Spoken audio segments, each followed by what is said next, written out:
Fox 5 weather alert is first at 5. And taking a look outside at the city skyline, flash flood warnings are in effect for all 5 boroughs and parts of Long Island right now. Governor Hochul declaring a state of emergency for our entire viewing area. The mayor declaring a state of emergency for the city. And at this hour, the entire state of New Jersey is also under a state of emergency. Take a look at this video. Just in, floodwaters shutting down the Clearview Expressway in both directions at Northern Boulevard. Citizen app showing cars and trucks stranded in those deep waters there, and a long line of vehicles just trying to take the exit to higher ground.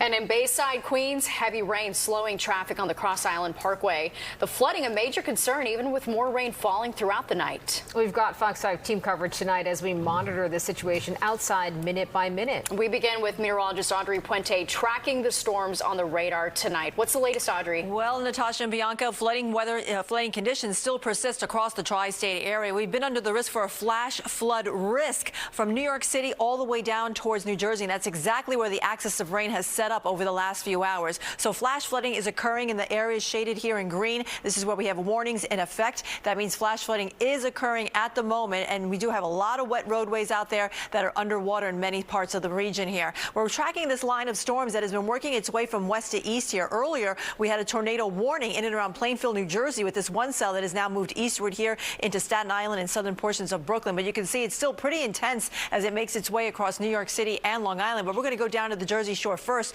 where there's a really nasty cell that's been over Tom's River here. It hasn't made much movement, and now it seems to have diminished in intensity, but it's still producing a significant amount of rainfall and lightning across this part of the Jersey Shore. Off to the northern part of the shore we go here, just north of Atlantic Highlands. We see a couple of cells here, also producing some downpours, just clipping portions of Staten Island too. Out across Long Island, this is where the brunt of it is happening right now. We have very wet roadways all across the Long Island area, from Nassau all the way through Suffolk County, especially along the North Shore here. We have one nasty cell that's encompassing much of the North Shore, just north of Sayville here, owing over towards the Sound. And we have lots of cloud-to-ground lightning here. So if you don't need to be outdoors, don't get on the roadways and definitely stay indoors for the next couple of hours or so.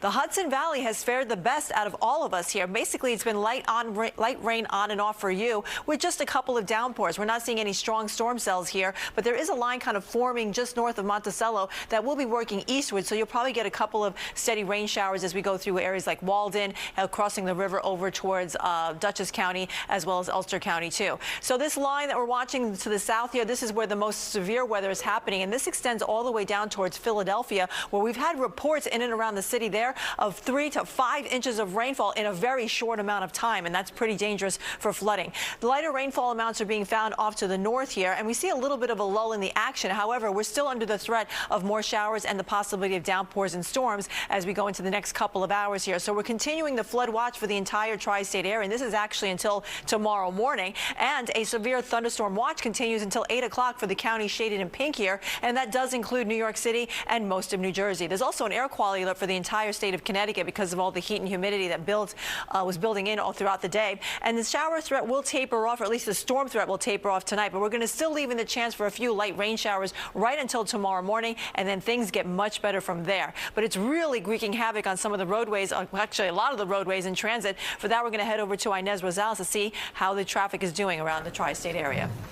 Hey there, Audrey. And because of this weather, actually, alternate side has been suspended tomorrow, so you don't have to worry about moving your car. And it is a mess. Just take a look at the map. A lot of red, a lot of black. That's the roads that are closed right now. Here's a look at the LA by the Cross Island Parkway. Some of that flooding. This is traffic heading westbound, so flooding in the right side of the roadway, causing everyone to go to the left. So it's still dealing with that right now. And then over on the Cross Island, the Clearview Expressway, we'll have more. We showed you some video, but this is what's going on right now. Part of the roadway has been reopened, still trying to clear everything, but most of that flooding taken away. All you see is dirt there. The Cross Island, that was the Clearview. The Cross Island, that remains closed between the Throgs Neck Bridge and Northern Boulevard. Also closed between Union Turnpike and the Grand Central, actually both directions. And this is traffic conditions in the Bronx, completely jammed. We have accident stalls, things going on as usual for the evening commute. But the Cross Bronx, that's a parking lot, both directions traveling around there. And then with the subways, severe delays with the A, D, E, F, and F&M trains. They had problems since this morning because of switching problems, power problems there. So we have but the service back, but still service suspended with the B and C trains. They're trying to catch everything up, and then the Q trains, the part of that is suspended. I just saw that because of downed tree. If you're taking New Jersey Transit, Gladstone branch suspended both directions between Bernardsville and Gladstone. LIRR also has service suspended because of the weather over at the Port Washington branch. Back to you guys. All right, Inez, thank you so much for the update on that. Meanwhile, some dramatic video into the newsroom this evening of major flooding on the Clearview Expressway in Queens. Yeah, unbelievable. Fox 5's Jessica Formoso joins us live from Bayside, where commuters are just struggling to make their way home. That video just surprising to see, Jess. That's right, Natasha and Bianca. Just as we were coming on the air, finally the Clearview Expressway opened up in both directions. But I have to tell you, I'm going to step out of the way so you can see here that traffic is moving slowly. These drivers were stuck in this traffic for about 2 hours, if not more. And the scene here, nothing compared to what happened at around 3 o'clock. Let's look at this video here from Citizen app. You can see rescue crews on scene, cars, and even this white big truck submerged in water. You can see there a man on top of the roof of his car waiting to be rescued. I was told that that gentleman got out of the car, then went back in his car, and that's when firefighters told him absolutely not, get out and get on top of the car, meaning get on the roof, until he was rescued. The expressway was closed down in both directions, and when we got here, I want to show you video.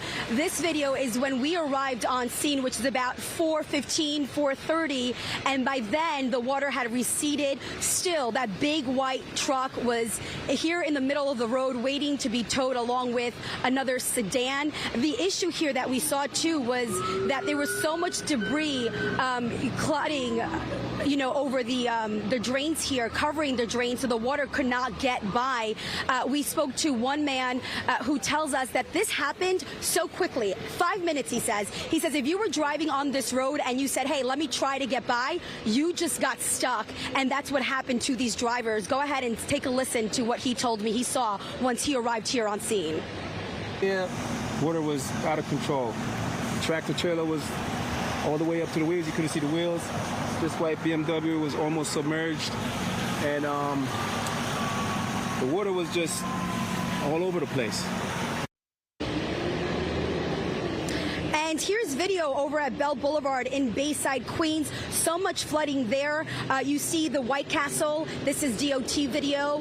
We actually called into White Castle, and the employees told us over the phone that they were their store, their shop was submerged in water, flooding inside that White Castle as well. And now let's take you to the Cross Island and Northern Boulevard, where you see their cars having a hard time getting by. But here, back live to Bayside by the Clearview Expressway. Traffic now moving in both directions. The expressway has reopened, but really, like you said, Natasha, a dramatic scene here. People on the roof of their cars waiting to be rescued, and this all happened in a matter of just 5 minutes. I send it back to you inside. Yeah, so dramatic. Even that semi-truck submerged. It's pretty wild video. All right, Jess, thank you so much. A similar scene in North Plainfield, New Jersey, where flooding is already an issue. Cars on Route 22 being forced to make their way through rising waters. A few drivers tell Fox 5 they are not taking any chances driving on flooded streets. So I going to pick it up the customer. I work for Uber. So when I see a lot of rain, I cancel the request because it's a lot of rain, heavy storm. I see this light dry, and I see all these waters coming from the hills and get into this area, and I'm not taking risks to go under the water. Yeah, it's too dangerous. Yeah, that is the right call. Definitely don't drive in that. The city has dealt with severe storms over the past few weeks.